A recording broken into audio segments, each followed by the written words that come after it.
hello from my side.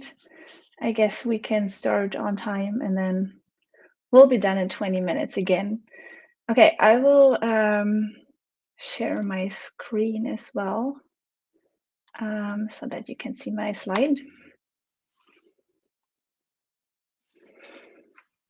Okay, that was one too far. So, okay, I hope everyone is there.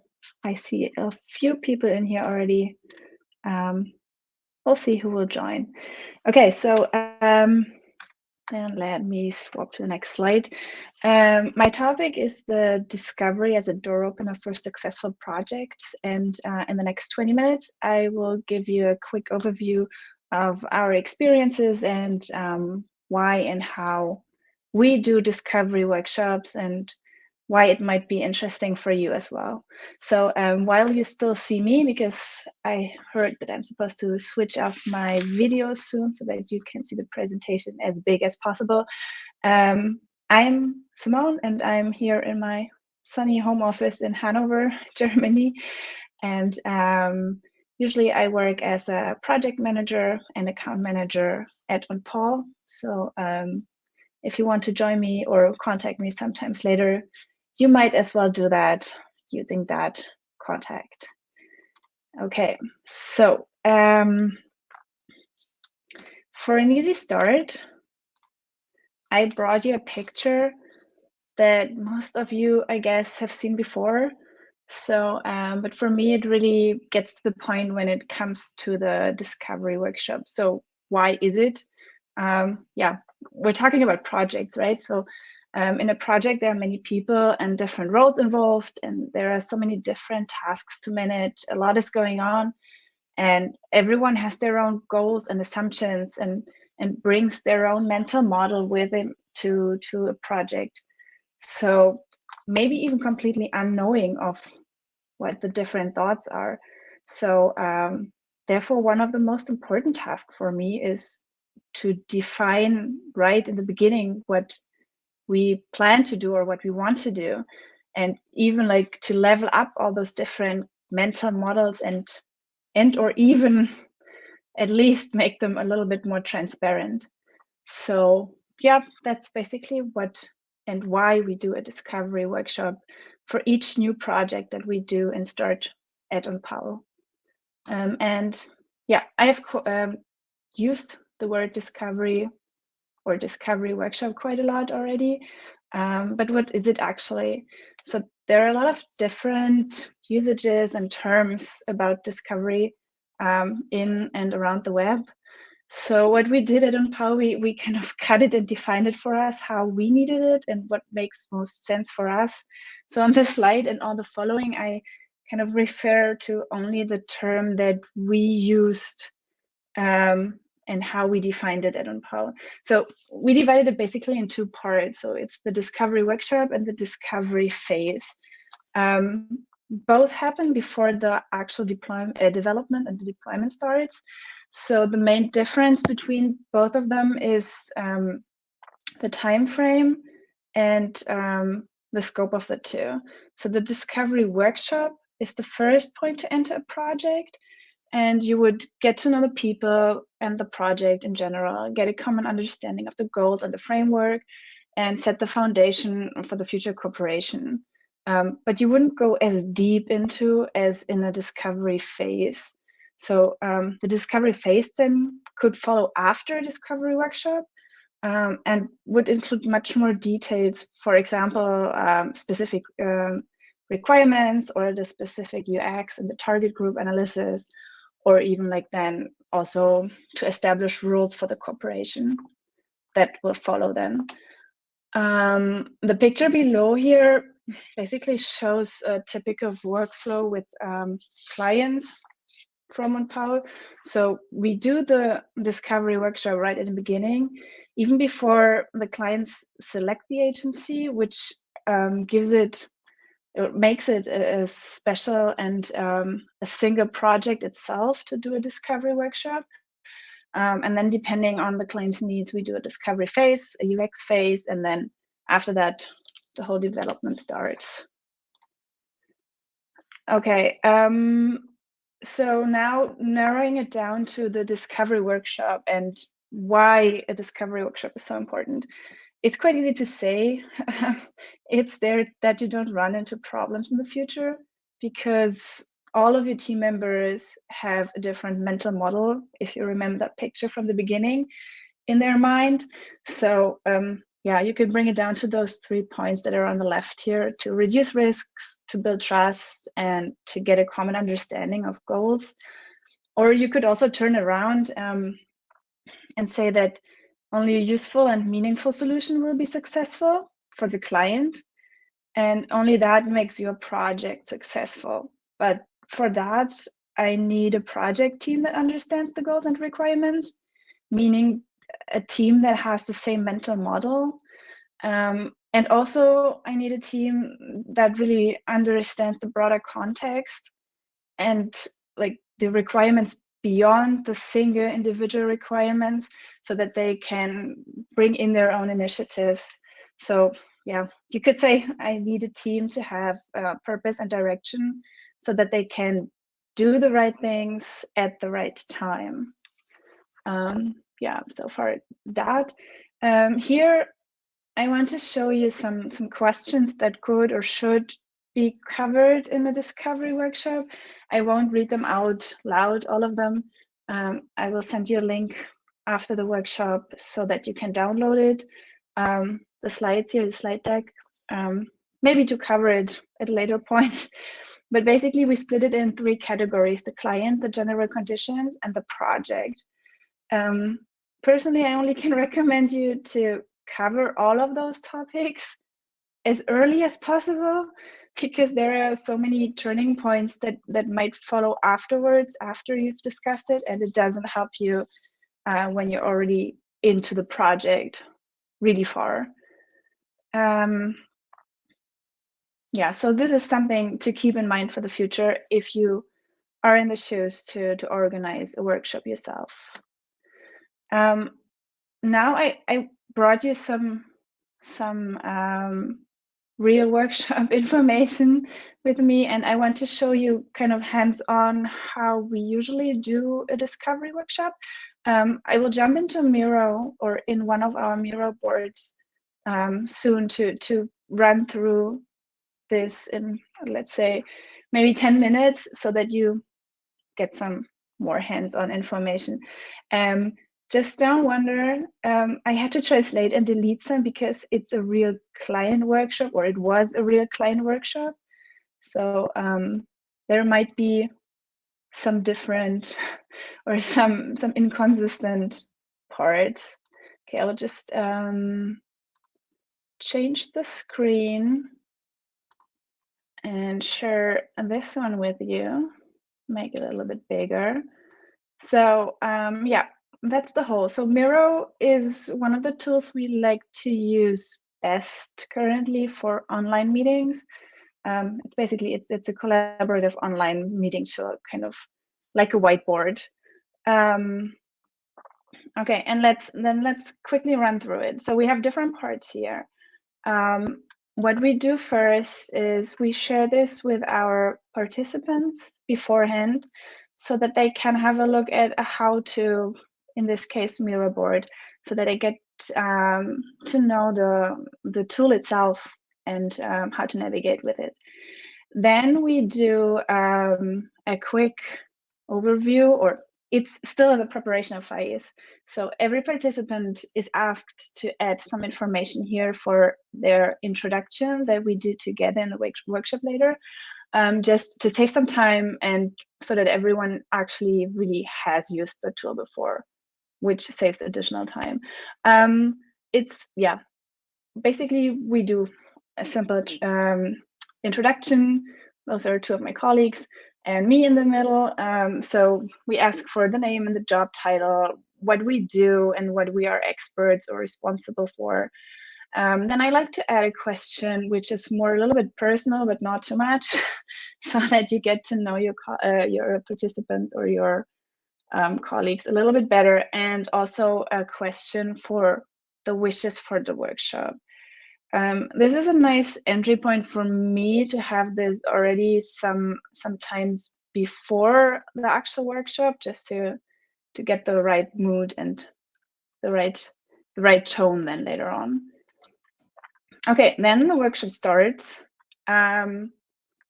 We go into the agenda. We have the welcome and introduction, where we basically everyone introduces himself or herself according to the previous page we saw. And we do some meeting rules, guidelines, pretty basic. And then we jump into setting the stage.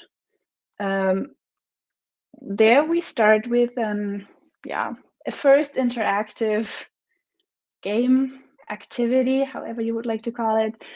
We like to use the picnic for that. It has nothing to do with the project or any of the participants itself. It's just this exercise is meant to bring everyone on the same page, get everyone a little bit creative, and have everyone interact and talk, at least in the beginning. So to awake everyone, and sometimes kind of fun things happen and funny emojis and pictures show up, which is interesting and gets everyone a laugh at the beginning, which is good for the mood. And then we get the bridge over to the real topic of the discovery workshop. So the goals and the to-dos for the next minutes and hours. And we like to use the method of like the genie in the bottle for that one. Basically, we ask everyone for wishing for 3 wishes, but to focusing it a little bit more down, we ask for the product and the project, for the team, and for the collaboration. So without being too concrete, or without being narrowed down, everyone of the participants should write one idea down here. This will be, even later on, a very good idea and good overview for like the whole project, without being limited to something. Usually this is the best part, or the best information to draw from, or to draw for the overall goals. Okay, after we cut the bridge, we will jump into the biggest part, which is the analysis and the requirements. This is a very project specific part, so there are some lorem ipsums in here. Okay, the first part is the briefing information. This is where we from Unpao just copy and paste information that we gathered from the client before. So this is our part that we prepare beforehand, and we just go through it. Usually it helps a lot to get everyone on the same page and to have the same starting point, because sometimes there are kind of, let's say, not clear communication even on the customer or client side. So this gets everyone straight to one point, and we can add things from that later on. But it's only a 10-minute exercise, so it's quite fast. The next step is then to talk a little bit about the goals for the project or the product.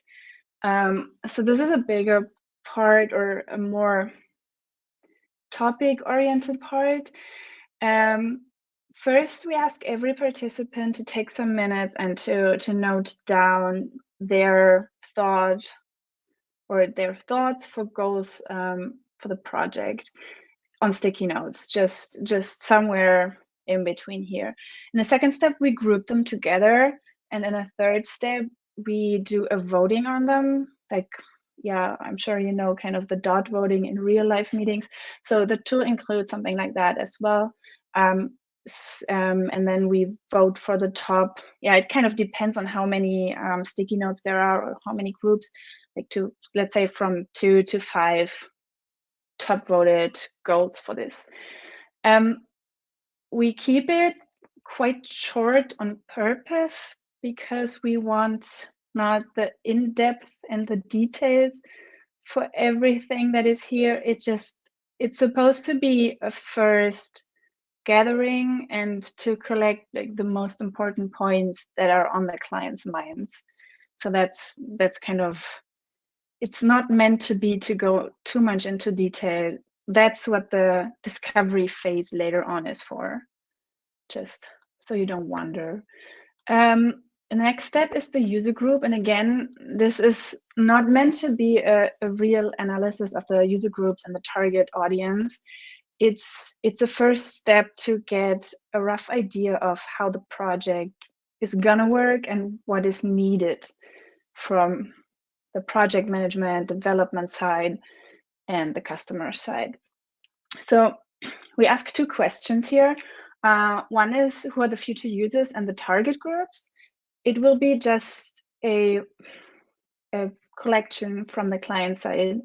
And the second question, which makes them usually even more think, is what benefits, or what are the benefits of the project and product that we will develop together for the user, so from the user's point of view. This is usually much harder, but it helps to think the target groups from a different point of view, kind of. And therefore, it's quite nice to have it. The next slide, and also the last one in the requirements here, is to collect some framework and conditions. So what the question behind it is what is necessary to know and to consider when we start the project together. We collect those collaboratively, and also again, it's not meant to be a long collection or the ultimate collection for the project. It's just very important that you ask some questions for this. It's totally okay and fine if the answer is, I don't know what the budget is yet, or I don't know what we have already. But still, getting this information and writing it down helps you on a future point. Okay, then we have the analysis and the requirements together in a really quick run, and we do some short wrap-up. So there is not much here because it's again really client specific. But what I haven't told you yet is the parking lot of ideas, or 4 ideas. That's a real nice tooling to collect things if you're online in a meeting. You don't know where to write it down, just collect it here anytime, and it doesn't get lost. In the end, we can talk about it in the discussion part, or it has been covered before. And the last point is to collect some to-dos, or to divide some next steps, which doesn't have to be really specific at this point, but it's quite important to just note down who will wait for what information. And even if it's only the client will get together and decide by end of next week. So that's totally fine, and that's totally enough to discover at that point. Okay, and that's a real quick run of a discovery workshop that we do at Untitled. And I will jump back to the slide deck in a second. And there we go. Yeah, so on time almost.